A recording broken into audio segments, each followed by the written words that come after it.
Chant Om Namo Bhagavate Vasudevaya. Om Namo Bhagavate Vasudevaya. Om Namo Bhagavate Vasudevaya. Om Namo Bhagavate Vasudevaya.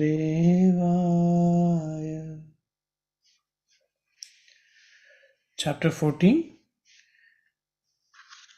So the story so far we saw in chapter 12, and before that he sees Arjun sees the whole divinity in every aspect of creation full of opposites and is terrified, and he says, oh, this is too much, it's hard to comprehend, hard to see, and show me the normal form. I don't want to see the whole the divine present in everything and the whole creation and destruction, everything happening. That is too much for me. So then Krishna, because of his sincerity, then he says, okay, see, you are very dear to me because you do not see any faults and you all those things, and all who is dear to me, one who does not get ruffled, who does not hate anybody, all those things. And then he says, okay, there is the field and the knower of the field. The body, the mind, intellect, all this is the field. And then there is the consciousness by which you know that you have a body. That aspect which knows, that is me. In everything, it is that one consciousness, and that is me, he's saying. So that is where we left off, and then he's going to elaborate on the remaining, all the nature, the prakriti. We have been talking a long time about how the gunas you identify with the different qualities, sattva, rajas, tamas, and this chapter is about that, how they manifest. So Sri Bhagwan said, I shall expound once more the supreme knowledge, the best of all knowledge, acquiring which all sages have attained highest perfection, being liberated from this mundane existence. Those who by practicing this knowledge have entered into my being are not born again at the cosmic dawn, nor feel disturbed even during the cosmic dissolution. My primordial nature, known as the great Brahman, that is the Brahman, not the Brahma, is the womb of all creatures. In that womb I place the seed of all life. The creation of all beings follows from that union of matter and spirit, O Arjun. Of all embodied beings that appear in all the species of various kinds, Arjun, Prakriti or nature is the conceiving mother, while I am the seed giving father. Sattva, Rajas, and Tamas, these three gunas, qualities born out of nature, tie down the imperishable soul to the body, Arjun. Of these, Sattva, being immaculate, is illuminating and flawless, Nirmal. It has no impurities, and its nature is of light, and it binds through attachment to happiness. Identification, sangha, sukha sangena, means identification to happiness, and it ties to the happiness and also ties to the knowledge. It ties to the or identifies with the happiness and the knowledge. That's the nature of sattva.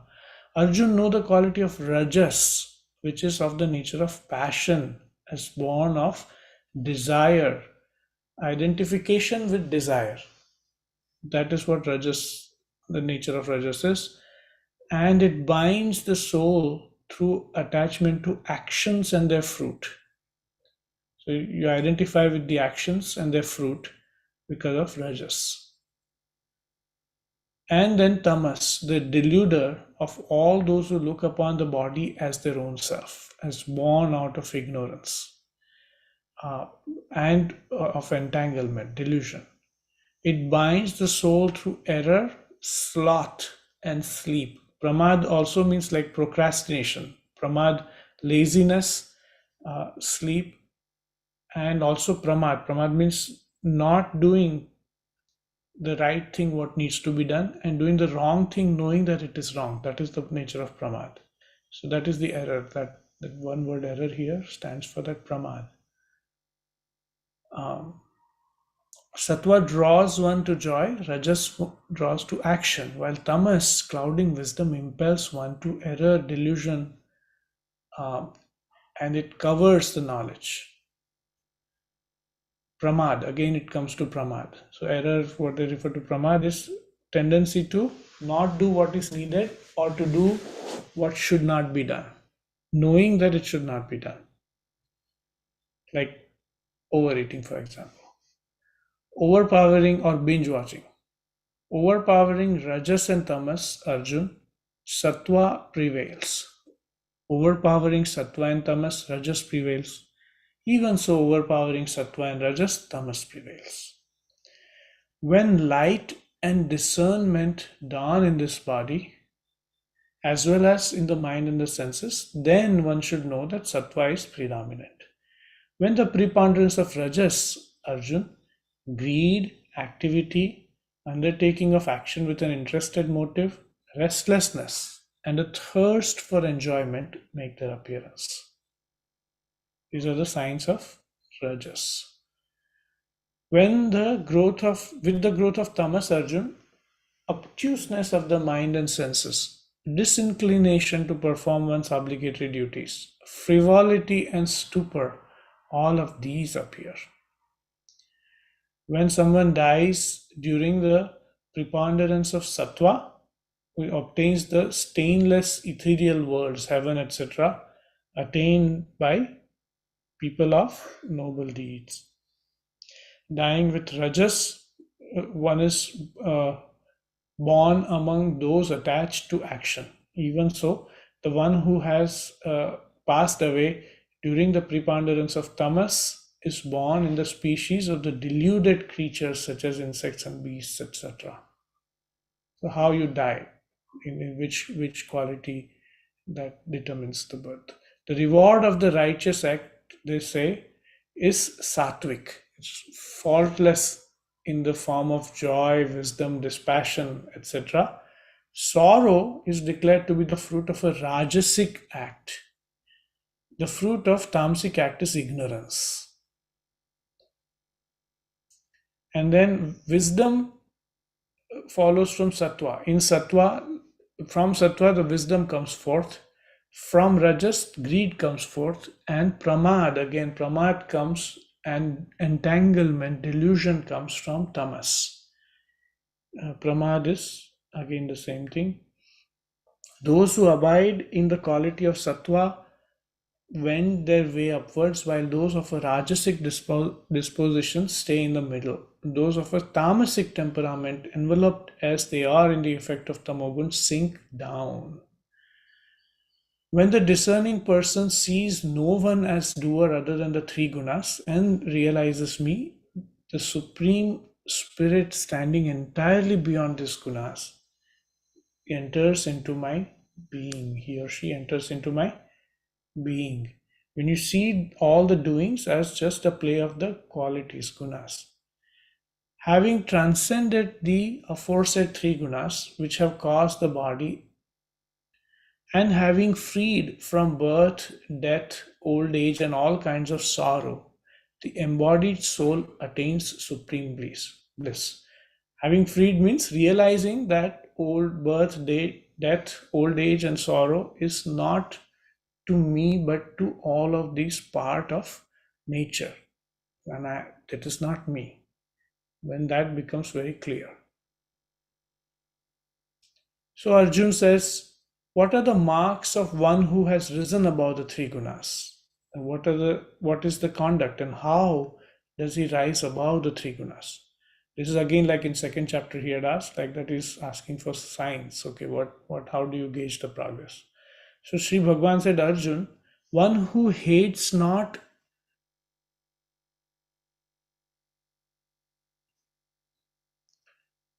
One who hates not, one who is engaged in light, one who is in light, or inclined towards the light, and uh,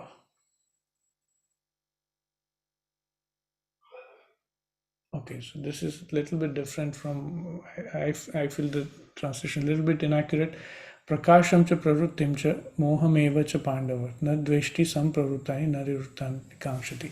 So for the sattva, the person of sattva does not have any um, aversion, no hatred to anybody, nor excessive uh, uh, um, desire to act, neither obsession with not acting, neither running away from activity nor too much inclined into activity. Uh, so is not averse to anything, in short. That is a sign of the sattva.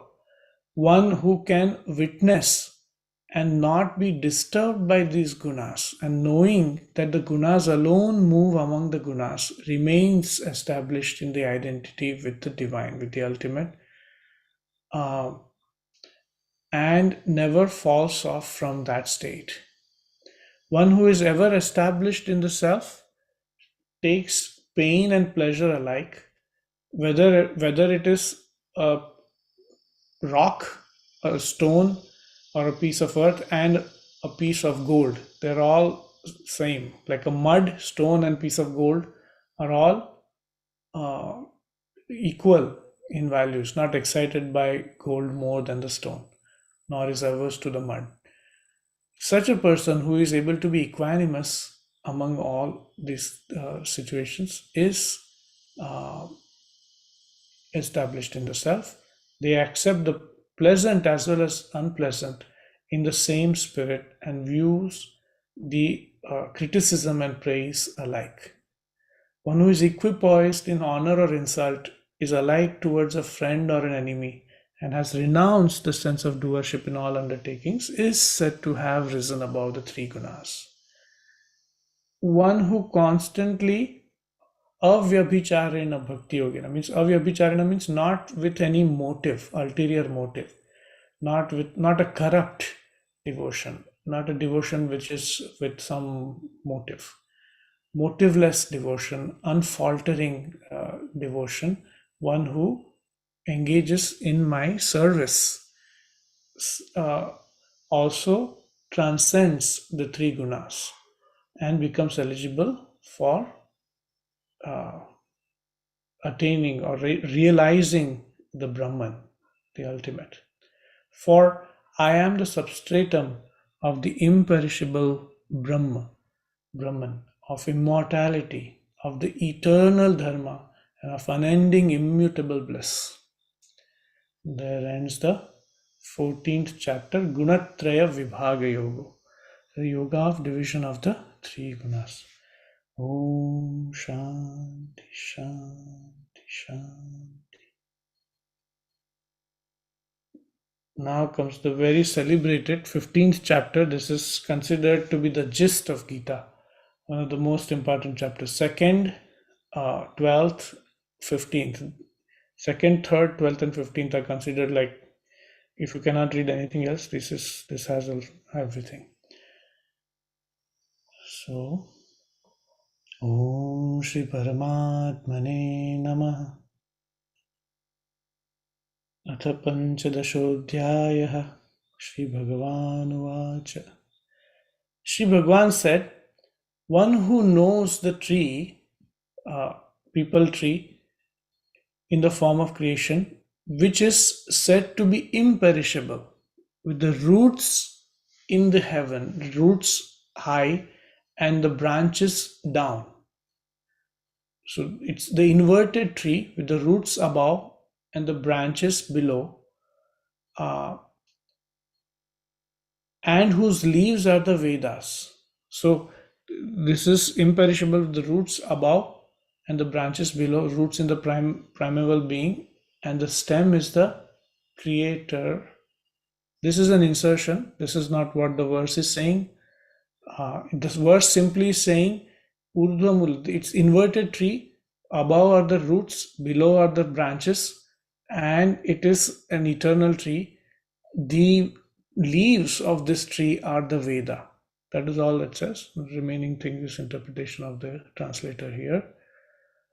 Um, it says fed by the three gunas, and then the branches of this are spread all around, and it grows by the gunas, fed by the three gunas, and having the sense objects for the tender leaves. The branches of the tree extend both downwards and upwards, and its roots extend in all directions, and its roots, which bind the soul according to its actions in the human body, are spread in all regions, higher as well as lower.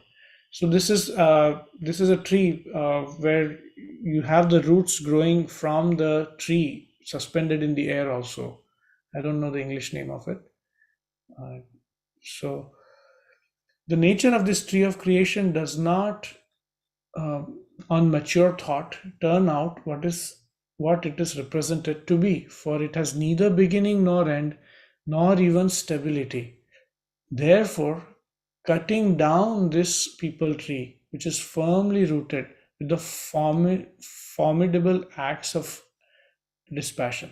So this is the verse here to note is asanga shastrena dradhena chitva. Those who have done the silence course, maybe, or even throughout the Gita, the word sangha has come again and again.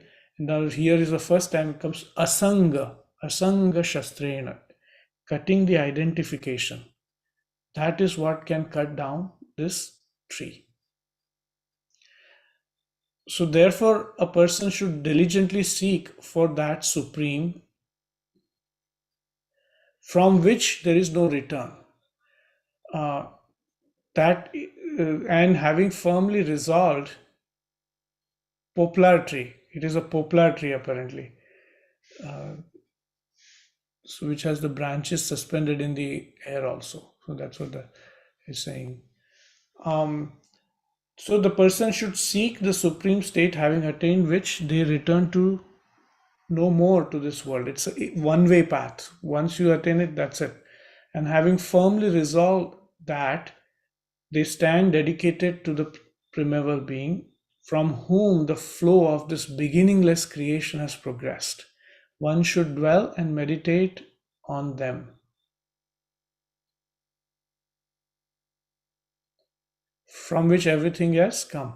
And then again it's enunciated, free from pride as well as delusion, entanglement, one who has conquered the evil of identification. Again, somewhere sangha, chita sangha dosha. Sangha dosha means the distortion that arises because of identification. Or sangha also means company, because company is a subtle identification group. We identify with it. So sangha, again here, one who has won the sangha dosha, one who has freed from the distortions of the identification, the sangha and the attachment, and are constantly abiding in the divine, one whose cravings have altogether ceased and completely immune to all the pairs of opposites going by the names of pleasure and pain, and are undeluded, attain that supreme immortal state. Neither the sun nor the moon nor fire can illumine that supreme self-effulgent state, attaining which they never return to this world. That is my supreme abode. The eternal Jivatma in this body is a fragment of my own self, the individual soul. And it is that alone which draws around itself the mind and the five senses which abide in the Prakriti, in the nature. Even as the wind wafts the scents from their seat, so too the Jivatma, which is the controller of the body, etc., taking the mind and the senses from the body, which it leaves behind, migrates to the next body which it acquires. They're describing that migration after death. It is while dwelling in the senses of hearing, sight, touch, taste, smell, as well as in the mind, that this Jivatma enjoys the objects of the senses. The ignorant know not the soul departing from or dwelling in the body or enjoying the objects of senses, even when it is connected with the three gunas. Only those endowed with the eyes of wisdom are able to see it. It is not easy to see the difference between oneself and the body, the identification, without the eyes of the wisdom. It is only through the eyes of wisdom can you realize that you are not the body. Striving yogis too are able to realize the self enshrined in their heart. The ignorant, however, whose heart has not been purified, know not this self despite their best efforts. The radiance in the sun that illumines the entire world, and that which shines in the moon, and that which shines in the fire too, know that radiance to be mine.